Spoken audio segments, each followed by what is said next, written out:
So how you doing, guys? Welcome back to the channel. Another episode on fantasy rugby. I had an absolute stinker in week 2. Week 3 actually went a little bit better for me, but I'm still now, are we? I'm still languishing. 388, my chance of having any chance of being in the top 100, which was my original aim after week 1, where I was at 71st, I think it was, has plummeted. So I had a pretty good round last weekend. What did I have? 757 points in round 3. So was pretty happy with that, but I think the damage is done in all honesty. But we're going to persevere. Plenty of you still absolutely nailing it. Everyone here up the top of the rankings. So congrats to you. Looking at most people that had a really, really good week last week was having Damien Penno as captain or triple captain. He just got so many points. I actually did all right. I had Henry Arundel. I had Marcus Smith. I had Louis Bielbiaré, so I had quite a few guys that got a lot of points. But yeah, I think my time challenging up towards the top is long past it. So rather than going through all my selections this week, I've already done quite a few of them. I did it before any of the teams were announced, and originally I really liked the look of my team, and then I've been done over by a lot of the team selections. So Duhan van der Merwe not selected, Blair Kinghorn not selected. I had Cam Roygaard at 9. I was thinking he might start for the All Blacks. So there's a few different things that I've had to change. So we can go through it. I'm going to have to wait for the Australian selection already because Angus Bell and Rob Valentini, I'm presuming both of them will start against Portugal. I want a few Aussies in my team, although Portugal actually have been going pretty well. So it's not an easy one to predict. I've gone for, so I've got a couple of Argentinians, a couple of Scots, a couple of Italians, South Africans, mixing it up a little bit. So Crevi I've got against Chile. He's starting. He's one of the most oldest players, I think, to play at a World Cup, Augustin Crevi now, 38.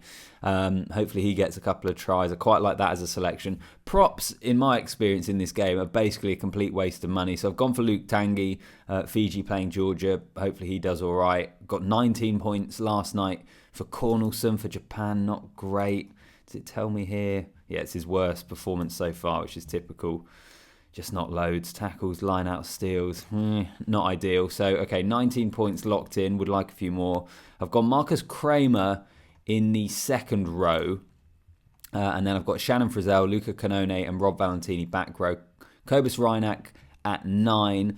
10, I wasn't sure who to pick. I've gone with Healy because I just think Scotland will put a lot of points on Romania based upon what we've seen already in the competition. I was partly tempted to I was thinking going for Nicolas Sanchez. But I just thought it's harder to... Well, Chile, Argentina should put a lot of points on Chile as well. But yeah, I'm gonna stick with Healy for now. That could change. And then Mapimpi and Jordan, I'm pleased with my wingers. And I'm pretty pleased with my centres as well, getting both the Fijians in there. It just depends what sort of game we see there. I think Georgia have the possibility and the potential to make it pretty awkward for the Fijians. So that might come back to bite me. And then Darcy Graham I brought in after Duhan van der Merwe wasn't selected. And I've triple captained him. It seemed like triple captain was absolutely key last week. For those of you that had it on Damien Penno, it boosts your points so much. I'm thinking Romania are an opposition that Scotland should put points on. Darcy Graham is a guy who will get his hands on the ball and is so dangerous. I think he'll score tries. I'm hoping that comes off for me, which means I only have triple captain I'm using. I've used super kicker and I have defensive king to still apply. Does anyone have any advice on what sort of player it's best to use for defensive king? So they get double points on all the defensive statistics. So presumably you want like a Michael Leach or something like that. One of those guys that does a lot of work around the pitch, tends to play the full 80.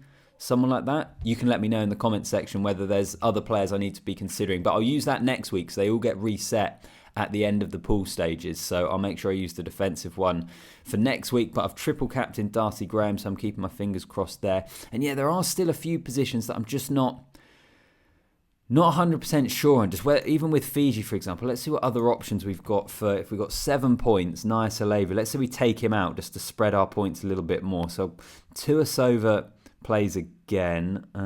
All these ones are higher. Wales aren't playing.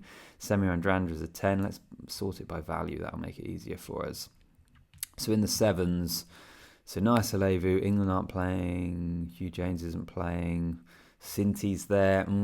Cam Redpath has been selected for Scotland against Romania. That's a It's a possible option, probably putting all my eggs in the basket of Scotland doing really well against putting loads of points on Romania, which is probably a fairly decent chance. Chris Harris is 7.5. Yeah, so realistically, I've got Cam Redpath, Lucio Cinti, and Naya Saleva. I just feel like Naya Saleva is probably the best one. And then we've got De La Fuente for Argentina.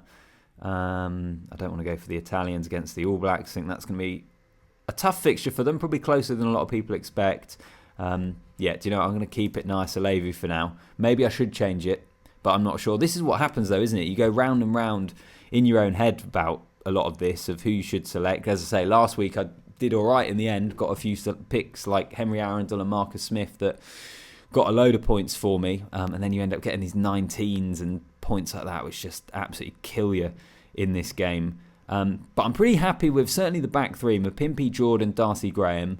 Tuasova I'm happy with. Reinach I'm pretty happy with, particularly after how he went against Romania. Healy, there's probably some question marks over, but I'm doing it more based upon the fact that I think Scotland are going to dominate Romania in that game. So as fly half, some try assists, all that sort of stuff. Hopefully I think he'll be on kicking duties. I have to double check the team again for that.